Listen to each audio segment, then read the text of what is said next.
Sa sobrang bantot at sangsang ng amoy na parang kulambong bumabalot sa isang barangay sa Bulacan, tila sumusuko na raw ang ilong ng mga residente. Saan nga kaya nagbumula ang misteryong amoy na parang sumpa na hindi mawala-wala? Sa isang barangay sa San Jose del Monte, Bulacan, amoy patay raw ang hangin na nasasagap ng mga residente. Kung sila yung nagbubukas ng kanilang parang bodega, umalingasan po sa labas namin. Kahit gabi po, kahit tulog ka lang, ligising ka sa baho. Yung mga pamangkin ko po sa kabila, talagang iba nagkakasayta rin po talaga. Ayon sa residente na itatago namin sa pangalang Buboy, 2 taon na raw ang nakalilipas mula ng gimbalin ang barangay ng tila nananadyak sa bahong amoy. Gusto lang po sana doon, mapatigil lang yung ginagawa nilang yung mabaho na yun. Wala problema po kung sana buhay nila eh. Dahil na-permission na po sila. Kahit ang mga kapitbahay ni Buboy ayaw ring patulugin ng misteryosong amoy sa kanilang barangay. Nangangamoy. Hindi pa alam kung may patay dyan na tao o patay na ano dyan. Nakakasulasok talaga. Yung baby ko, pagkapanganak pa lang, mga 1 week pa lang, na siya, umuubo na, akala ko nahawa lang. Ang amoy, umaalingasaw mula sa isang bodega na katabi ng maraming bahay. Nangangamoy. Mga kapuso, nakatindig po mismo ako sa lugar kung saan kinunan ng complainant ang video na ipinadala po sa resibo. Kung inyo makikita, sa video meron hong trapal na kulay asul. Diyan ho yun. Sa likod ng trapal na yan, sinusunog yung mga basura. At dito sa gabing ito, dito naman niya nakunan yung sako-sakong mga basurang itinambak na lamang sa lugar na yan. Ano ba ang itsura ng property? Yung nasa paligid ng property na irereklamo, residential area po ito. May mga residenteng, mga nakatira na posibleng, sinasabi nga ho ng mga taga-barangay, may nagkakasakit na dahil nga po sa nakasusulasok na amoy mula ho doon sa property na inireklamo sa atin. Nang idulog ng resibo sa barangay ang mga hinaing ng mga residente, ibinahagi nilang minsan na raw nilang napasok ang naturang bodega. Yan o, tingnan mo, dahan-dahan baka lumubog ka kasi puro mga sibo yung tinambak. Ayon sa barangay, nag-apply naman ang may-ari ng permit noong 2022 bilang used goods trading o tulad sa Japan surplus. Hindi na nilang nagawang mag-renew ng mga permit. Pero bukod pa rito, tila may iba pang pinagkakabisihan na business ang may-ari. Something is fishy nga. Ito pong complaint na to ay pinaabot po noong January 2022. Grabe, sobrang dami. Sa unang pagbaba po namin, medyo malayo pa lang po, maaamoy nyo na yung masamang amoy. Ano nga ba ang nangungumahong amoy na iyan? Nang idulog ng barangay Gaya-Gaya at ng resibo ang mga reklamo ng mga residente sa San Jose del Monte, Bulacan, LGU. Agad na nagkasa ng surprise inspection ng Business Permits and Licensing Office, City Health Office, City Environmental and Natural Resources Office at iba pang departamento para ilabas na ang baho ng negosyong inirereklamo. Pagdating sa lugar, ipinresinta ng mga otoridad ang kanilang mission order sa tauhan ng establishmento.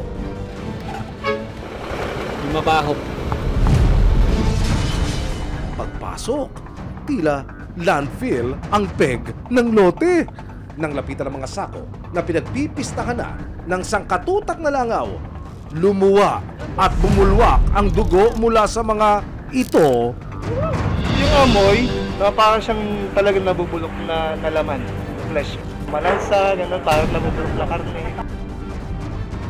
Binuksan din ng mga inspektor ang mga container na naglalaman ng mga drum na nag-uumapaw sa mga laman loob. Wow!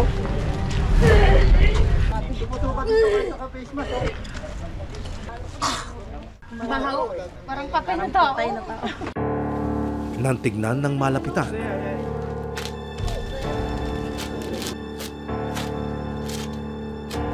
laman loob at mga hasang pala ito ng mga isda. Ayon sa tauhan, ginagamit daw ng kanyang amo ang mga ito bilang pagkain sa kanyang fish pond business. Bakit po patuloy kayo nag-operate? Yan sa operation namin, sir. Para din sa amin sa hanap buhay. Dahil sa mga natuklasang patong-patong na violation, tulad ng operating without sanitary permit at business permit, violation ng Philippine Clean Water Act at Ecological Solid Waste Management Act, nagpasya ang LGU ng San Jose del Monte, Bulacan na ipasara ang establishmento. Una-una, nag-operate sila ng walang sanitary permit.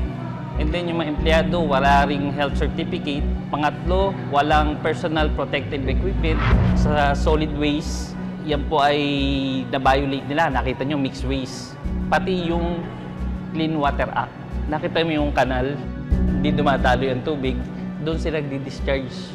Kaya kami, nag-recommenda ako kay doktora, immediate closure. Nagkalat ang mga basura, hindi nakahiwa-hiwalay ng maayos according to URI. Ganun kasi yung aming ordinansa base sa RA 9003. Tapos yun yung bio-waste nila, dapat contained yun eh. Lalo yun yung mga nabubulok.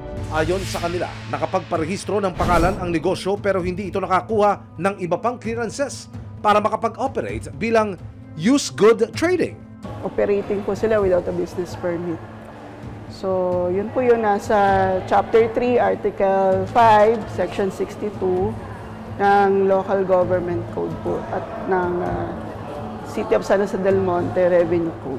May violation na siya sa zoning. Yung junk shop is not allowable dun sa area dahil residential po yun. Ayon din sa Health Office ng San Jose del Monte, malaki ang panganib ng ganito karumi at kabahong lugar sa kanilang komunidad. Siyempre, pwede siya mag-post agad ng health hazard, no? Sa mga community na nakapaligid dito. So sa amin naman sa city environment niya, pati sa environment, so nakita tayo natin na ang dami naging paglabag, no? Sa hindi wastong pamamahalan ng basura. Siniguro ng LGU ng San Jose del Monte, Bulacan na inatasan na nila ang may-ari na linisin at dispatchahin na ang mga inimbak na mga laman loob. Sa sinasabi nung ahensya natin na nakita nila may violation po ako, ay pasensya na po at hindi na po mauulit. Sana mabigyan ako ng pagkakataon mo dapat samantala na para maayos ko yung paligid. Mabuksan niya na sana. Sinubukan din ng resibo na makapanayam ang may-ari ng property. Hindi ko na siguro i-renew sir yung kanyang kontrata. Kasi isinarado na po ng city eh. Bali, bahala na po ang city sa kanya. Walang mali sa paghahanap buhay, pero oras na labis nang nakapeperwisyo sa kapwa at minsan ka nang nasita ng mga kinauukulan, mayroong hangganan at parusa ang pagsasawalang bakala sa kapakanan at kalusugan ng karamihan.